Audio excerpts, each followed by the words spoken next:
चला तर आज आपण या व्हिडिओमध्ये ई श्रम कार्ड मोबाईलवर डाउनलोड कसे करायचे हे आज तुम्हाला या व्हिडिओमध्ये पूर्ण माहिती देणार आहे। तर व्हिडिओ शेवटपर्यंत नक्कीच बघा। चॅनलवर नवीन असाल तर चॅनलला सबस्क्राईब करायला विसरू नका। चला तर सुरू करूया।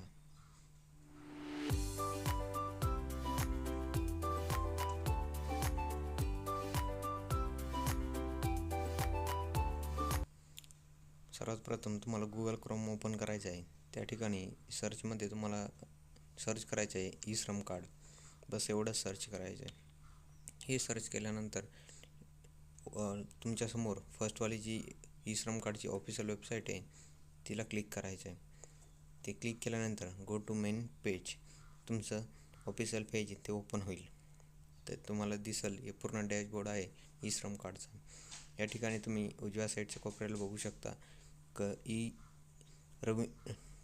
Registration on E Shram card आणि त्याखाली ऑलरेडी लॉग इन, त्या लॉग इनवर क्लिक करायचं आहे। क्लिक केल्यानंतर खाली मोबाईल नंबर टाकायचा आहे तुम्हाला। आता ज्यांचं आधी काढलेलं आहे त्यांना फक्त मोबाईल नंबर टाकून डाउनलोड करायचं। ज्यांचं काढायचं बाकी आहे त्यांना मी नवीन व्हिडिओ बनवला आहे, त्याची डिस्क्रिप्शनमध्ये लिंक दिली आहे, त्या लिंकला क्लिक करून तुम्ही तो व्हिडिओ बघू शकता। मोबाईल नंबर टाकायचा आहे, त्यानंतर तिथं कॅप्चर टाकायचं आहे। कॅप्चर फिल केल्यानंतर खाली सेंड OTP या बटनावर क्लिक करायचं आहे। हा मोबाईल नंबर जो आधार लिंक आहे तोच टाकायचा, जेणेकरून OTP लवकरात लवकर तुमच्या मोबाईलला येईल। आता इथं दिलेलं असतं 120 सेकंद, तर 120 सेकंदाच्या आत तुम्हाला OTP आला पाहिजे आणि तो टाकायचा आहे। त्यानंतर सबमिट बटनावर क्लिक केल्यानंतर तुमच्यापुढे नवीन विंडोज ओपन होईल। या ठिकाणी तुम्ही आधार नंबर टाकून पण तुमचं ई श्रम कार्ड डाउनलोड करू शकता, किंवा तुमच्याकडे जर व्हर्च्युअल ID नंबर म्हणजे आधारचाच खाली जो नंबर असतो तो नंबर तुम्ही टाकून तुम्ही डाउनलोड करू शकता। तर आपण चला, आपल्याकडे आधार नंबर आहे तर आपण आधार नंबर टाकून डाउनलोड करूया। सर्वात प्रथम तुमचा जो आधार कार्ड आहे तो व्यवस्थित बघून घ्यायचा आणि तो नंबर टाकून द्यायचा। त्यानंतर तुम्हाला तिथं डोळ्याचं चिन्ह आहे, तिथं तुम्ही बघू शकता व्यवस्थित नंबर आहे का। त्यानंतर तुम्हाला 3 स्टेप असतात, फिंगरप्रिंट, आयरिस आणि OTP। ते तिन्हीपैकी तुम्ही कोणता पण एक चॉईस करून तुम्ही ई श्रम कार्ड डाउनलोड करू शकता। तर चला, आपल्याकडे मोबाईल लिंक असल्यामुळे आपण OTP बेस्ड घेणार आहोत। जर मोबाईल नंबर लिंक नसता तर फिंगर किंवा आयरिसच्या माध्यमातून आपण केलं असतं। त्यानंतर खाली तुम्हाला कॅप्चर टाकायचं आहे। कॅप्चर फिल केल्यानंतर खाली आता हे बघा, फिंगरप्रिंटवर असलं तर कॅप्चर बायोमेट्रिक असं येतं आणि OTP असलं तर सबमिट येतं। सबमिट बटनावर क्लिक केल्यानंतर OTP सेंड झाला आहे, तेव्हा तुम्ही बघू शकतात की 4 अंकी जो मोबाईल नंबर आहे तुम्हाला दिसतो, याला पण 120 सेकंद असतात। अर्जंट हा OTP टाकायचा, हा जर टाकला नाही तर परत पहिल्यापासून प्रोसेस करावं लागते। त्यामुळं मोबाईल जवळच ठेवा आणि OTP लवकरात लवकर टाका।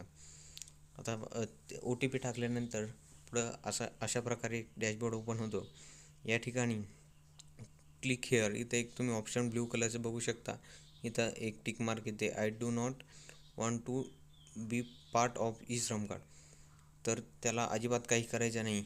अपडेट ई KYC इन्फॉर्मेशन या बटनावर क्लिक करायचं, कारण या ठिकाणी असं असतं की त्यावरून पण डाउनलोड होऊ शकतं, पण हे तुम्ही आता डॅशबोर्ड तुमचा डायरेक्ट लॉग इन झाला आहे, तुम्ही स्वतः त्या ई श्रम पोर्टलवर लॉग इन झाला आहे।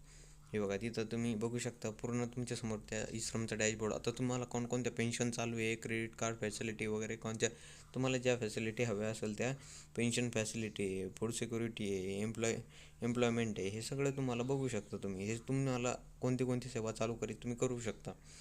आणि त्यानंतर तुम्ही बघू शकता की माझं तिथं फोटो वगैरे आलेला आहे।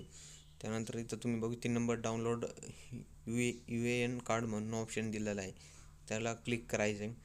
तुमच्या पुढं तुमचं ई श्रम कार्ड ओपन झालेलं आहे आणि त्या ई श्रम कार्डला तुम्हाला वरच्या उजव्या कोपऱ्यात डाउनलोड UAN कार्ड असं ऑप्शन दिलेलं आहे।